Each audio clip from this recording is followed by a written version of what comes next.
이 호세아서는 북이스라엘에 있던 선지자가 호세아가 하나님의 명령을 받고 이 호세아가 시작됩니다.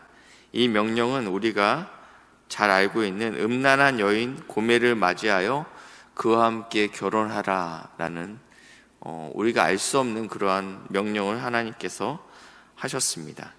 이 선지자는 이 음란한 여인 고멜과 결혼해서 그 안에 자식들을 낳게 되고, 또 이 여인이 집을 떠나게 됩니다. 집을 떠나게 되지만 하나님께서 다시 그 여인을 값을 주고 사오라라고 말씀해서 다시 한번 부르게 됩니다.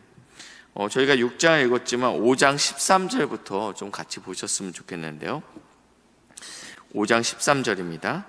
에브라임이 자기의 병을 깨달으며, 이 에브라임은 북이스라엘을 지칭할 때 에브라임이라고 씁니다. 심각한 병에 걸렸다라는 거예요. 유다가 자기의 상처를 깨달았고, 이 남유다를 말하는 거죠. 그러니까 북이스라엘과 남유다가 지금 둘 다 심각한 병에 걸렸다, 이것을 깨달았다. 그런데 어떻게 됩니까? 깨달았으면 마땅히 하나님께 돌아왔어야 되는데, 이 에브라임은 아수르로 가서 야렙 왕에게 사람을 보내었으나 마땅히 이 병이 하나님으로부터 왔음을 깨닫고 하나님께 돌아왔어야 되는데, 이 북이스라엘은 아수르에 찾아가서 도움을 요청했다라는 것입니다. 그가 능히 너희를 고치지 못하겠고 너희 상처를 낫게 하지 못하리라. 당연하죠. 세상에 어떤 왕이 인간의 그 병을 회복시킬 수 있습니까? 14절, 내가 에브라임에게는 사자 같고 유다 족속에게는 젊은 사자 같으니 바로 내가 움켜갈지라, 내가 탈취하여 갈지라도 건져낼 자가 없으리라. 하나님께서 무엇이라 말씀하시냐면, 나는 사자다. 그리고 내가 이들을 병들게 했고 내가 이들을 상처를 나게 했다라고 선포하고 계시는 것입니다. 15절입니다. 그들이 그 죄를 뉘우치고 내 얼굴을 구하기까지 내가 내 곳으로 돌아가리라. 그들이 고난받을 때 나를 간절히 구하리라. 지금 이들에게 이 생겨난 이 문제들은 결국 그들이 범죄하였기 때문에 내 얼굴을 구할 때까지 내가 숨어 있겠다, 내가 돌아가겠다, 그리고 그들이 고난받을 때 그때야 나를 간절히 찾겠구나라고 선포하면서 오늘 6장이 시작됩니다. 지금 어떠한 상황인지 알겠죠? 이들은 지금 병들어 있습니다. 심각한 병 가운데 있어서 하나님을 찾지 아니하고 아수르에게 도움을 요청하고 있습니다. 그래서 하나님께서 내가 이들이 나에게 구할 때까지 내가 그들을 찾지 않겠다라고 말씀하시면서 6장 시작하는데, 이때 이 선지자가 이렇게 고백합니다. 오라, 우리가 여호와께 돌아가자. 여호와께서 우리를 찢으셨으나, 앞에 나와 있죠. 하나님께서 젊은 사자처럼 이들에게 대할 것이다. 이들이 병이 들었고 상처가 났다. 이 얘기를 지금 다시 하는 것입니다. 여호와께서 우리를 찢으셨으나 도로 낫게 하실 분도 하나님이시다. 우리를 치셨으나 싸매어 주실 분도 하나님이다 라고 선포하고 있습니다. 이 호세아의 아내는요, 하나님께 돌아가자라는 이야기를 계속적으로 반복합니다. 그러나 이들은 돌아갈 수 없었습니다. 바로 앞에 있는 5장 4절만 봐도 그들의 행위가 그들로 자기 하나님께 돌아가지 못하게 하나니 그들의 음란함 때문에 하나님을 찾을 수 있는 상황이 아니었다라고 이야기하는 것입니다. 그런데 이 선지자가 용기를 내서 이야기하는 것이죠. 이제는 우리의 심각성, 이 죄는, 이 상처와 이 병은 오직 하나님만 고칠 수 있으니까 제발 우리가 돌아가자. 하나님께서 우리를 찢으셨고 또 치셨지만 회복시키실 분이 여호와 하나님이다. 그러면서 어떻게 회복시키시냐고 이야기하냐면 2절입니다. 여호와께서 이틀 후에 우리를 살리시며 셋째 날에 우리를 일으키시더니 우리가 그의 앞에서 살리라. 이 말씀은 고린도전서 15장 4절에 다시 한번 등장합니다. 고린도전서 15장 4절인데요. 15장은 그리스도의 부활장이라고 쓰여 있습니다. 15장에 보시면 15장 3절부터 제가 읽겠습니다. 내가 받은 것을 먼저 너희에게 전하였노니 이는 성경대로 그리스도께서 우리 죄를 위하여 죽으시고, 예수님께서 우리의 죄를 위해서 죽으신 것이 성경대로 죽었다라고 이야기하고 있는데, 사실은 이 말씀에 관련된 구절은 저희가 수도 없이 많이 될 수 있습니다. 그런데 문제는 4절입니다. 장사 지낸 바 되었다가 성경대로 사흘 만에 다시 살아나사. 하나님께서 성경대로 죽으셨다, 우리 죄를 위해 죽었다라는 많은 구절들이 있지만, 오늘 나와 있는 이 4절인 성경대로 다시 부활하실 거라는 말씀은 오늘 읽었던 이 호세아 6장 2절 외에는 없습니다. 그래서 많은 성경학자들이 이 호세아 6장 2절이 오늘 방금 전에 읽었던 우리 고린도전서 15장에 있는 그 말씀의 근거가 되는 말씀이다 라고 이야기합니다. 다시 한번 호세아 6장 2절로 넘어오실까요? 여호와께서 이틀 후에 우리를 살리시며 셋째 날에 우리를 회복시키신다. 이것은 조금 아팠다가 약간 회복되는 것이 아닙니다. 완전히 죽었다가 완전히 다시 살아나는 그 의미를 이야기하고 있습니다. 하나님께서는 자기의 병 가운데 또 상처 가운데 있었던 이 영혼들을 하나님께서 낫게 하고 싸매실 것인데, 어느 정도로 하실 것이냐면 온전히 죽음에서 일으키신다라고 표현하고 있다라는 것입니다. 이것이 우리가 여호와께 돌아갈 때 일어나는 놀라운 하나님의 은혜입니다. 3절입니다. 그러므로 하나님께서 우리에게 이렇게 놀라운 은혜를 주십니다. 그러므로 우리가 여호와를 알자, 힘써 여호와를 알자. 그의 나타나심은 새벽빛같이 어김이 없나니 반드시 찾아온다라는 것입니다. 이러한 하나님의 싸매어 주심과 낫게 하시는 은혜가, 우리를 일으키시는 은혜가 반드시 있다. 비와 같이 땅을 적시는 늦은 비와 같이 이스라엘 안에는 우기와 건기가 있습니다. 이 늦은 비라는 것은 봄비를 의미합니다. 이 봄비는 그 추수 때를 의미합니다.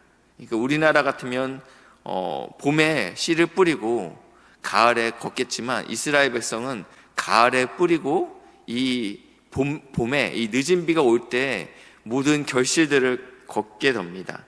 그런데 이 늦은 비가 오지 아니하면 지금까지 했던, 가을부터 했던 모든 수고가 헛되다라고 이야기합니다. 그렇기 때문에 하나님께서 반드시 이 늦은 비를 줘야 됩니다. 인생의 결실을 걷게 하는 것이 하나님이십니다. 그런데 우리가 하나님을 알면 그 하나님의 성품이 어떠하냐면 반드시 어김없이 우리에게 새벽에 비같이 오시고, 또 인생의 마지막에 하나님께서 우리의 수고를 갚으시겠다라고 말씀하고 있습니다. 이것이 하나님은 우리가 돌아갈 때 일어나는 놀라운 일들입니다. 그런데 다시 한번 4절에 보시면요, 에브라임아, 북이스라엘이죠. 내가 내게 어떻게 하랴? 내가 너를 어떻게 대해야 되겠냐? 왜냐하면 유다야, 남유다죠. 내가 내게 어떻게 해야 되겠느냐? 왜냐하면 내가 너희를 어떻게 대해야 될까? 왜냐하면 너희의 인애가, 너희의 충성, 너희의 성실함, 너희의 신실함이 아침 구름이나 시 없어지는 이슬 같도다. 저는 이 본문을 읽을 때마다 제가 군대에서 새벽 4시에 위병소 근무를 수로 나갔습니다. 매번 그런 건 아닌데 그날따라 유독 안개가 짙게 깔려 있었습니다. 당장 1m 앞도 보이지 않는 상황 가운데 누군가 들어오면 피하 식별을 해야 되는 상황이었고, 이러한 상황이었어요. 이렇게 보이지 않는데 이게 가능한가 하는데요, 선임과 대화하는 그 짧은 순간에 해가 뜨니까 이 안개가 그냥 너무 순식간에 사라지는 경험들을 했습니다. 그런데 우리의 인애가 이같다라는 것입니다. 우리의 하나님 여호와께 돌아가자. 그래, 우리를 회복시키시는 분이 그분이시지. 우리를 죽음에서 살리시는 분이 그분이시지. 그분은 새벽빛같이 어김없으신 분이지. 이렇게 우리가 지금 선포했어요.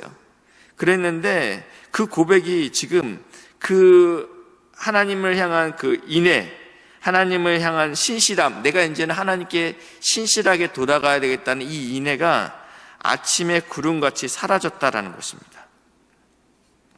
그러므로 내가 5절입니다. 내가 선지자들로 그들을 치고 내 입의 말로 그들을 죽였느니 내 심판은 비처럼 나오니라. 그러면서 6절입니다. 나는 인애를 원하고 제사를 원하지 아니하며 번제보다 하나님 아는 것을 원하니라. 아멘. 이 말씀은 예수님께서 2번이나 인용하셨던 말씀입니다.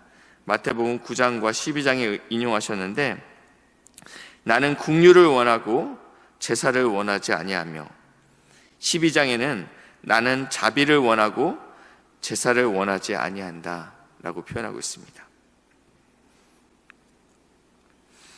여기서 말하는 긍휼은 많은 제자들이, 많은 예수님을 따르던 자들이, 예수님과 제자들이 세리와 죄인들과 함께 식사하는 모습을 보면서 너희 선생은 어떻게 하여 이 죄인들과 함께 식사를 하느냐라고 이야기했을 때 나는 긍휼을 원하고 제사를 원하지 아니한다라고 말씀하고 있습니다.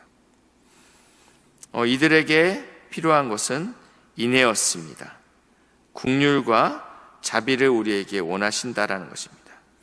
우리는 주일날 나와서 예배드리는 일에 굉장히 집중합니다. 그리고 교회에서 하는 모든 것들에 굉장히 집중합니다. 그렇지만 하나님께서는, 예수님께서는 우리의 인애를 원하신다, 충성스러움을 원하신다, 성실하심과 신실하심을 원한다. 무엇보다도 이 인애는 하나님을 아는 것을 원한다라고 표현하고 있습니다. 이 안다라는 단어는요, 구약 성경에도 계속적으로 반복적으로 등장하는 단어인데 야다라는 단어입니다. 이건 신약 성경에도 등장하는데 마리아가 천사에게 듣죠. 수태고지를 듣죠. 너희가 아들을 낳을 것인데 예수라 하라. 내가 남자를 알지 못합니다. 여기서 말하는 이 안다라는 단어는 부부 사이에서 알을 의미하고 있습니다. 친밀한 암을 의미하고 있습니다. 머리의 암이 아니라 경험적인 암을 의미하고 있습니다. 근데 하나님께서 이 호세아 선지자를 통해서 계속적으로 이스라엘 백성과 에브라임과 남유다에게 요구하시는 것은 하나님께 돌아오라라는 것입니다. 두 번째는 하나님을 힘써 알아라. 네가 돌아오게 되면 내가 너를 회복시키실 것이야. 내가 너를 죽음에서 건질 것이다. 그리고 나의 그 공의는 새벽빛 같을 것이다. 그리고 늦은 비와 같이 내가 임하게 될 것이다. 이것을 경험적으로 알라라고 말씀하고 있습니다. 우리 안에도 하나님을 찾게 되고 또 하나님께 돌아오는 은혜가 있어서 하나님이 우리에게 주시는 이 놀라운 은혜, 축복을 누리시는 복된 은혜가 있으시기를 주님의 이름으로 축복합니다. 계속적으로 기도해 주실 때 지금 병원에 입원하신 우리 환우들이 있습니다. 이양순 권사님과 우리 김양순 집사님이 계십니다. 우리가 함께 합심하여 기도할 때 하나님께서 은혜 부어 주셔서 하나님께서 또 회복시키시고 싸매어 주시는 복된 은혜를 우리가 함께 경험할 수 있는 이 새벽의 시간 되시길 주님의 이름으로 축복합니다. 기도하시겠습니다. 좋으신 하나님 감사합니다. 우리를 기다리시고 우리에게 여호와께 돌아오라고 말씀하시는 하나님을 믿고 소망합니다. 우리가 주님을 바라보니 주님께서 우리에게 늦은 비로 또 새벽비처럼 임하셔서 하나님의 풍성함을 또 체험적으로 알 수 있도록 은혜를 부으시고 인도하여 주시옵소서. 투병 중인 환우들이 있습니다. 주님 은혜를 부어 주셔서 여호와의 치료의 빛이 임할 수 있도록 인도하여 주시옵소서. 감사드리며 예수님의 이름으로 기도했습니다. 아멘.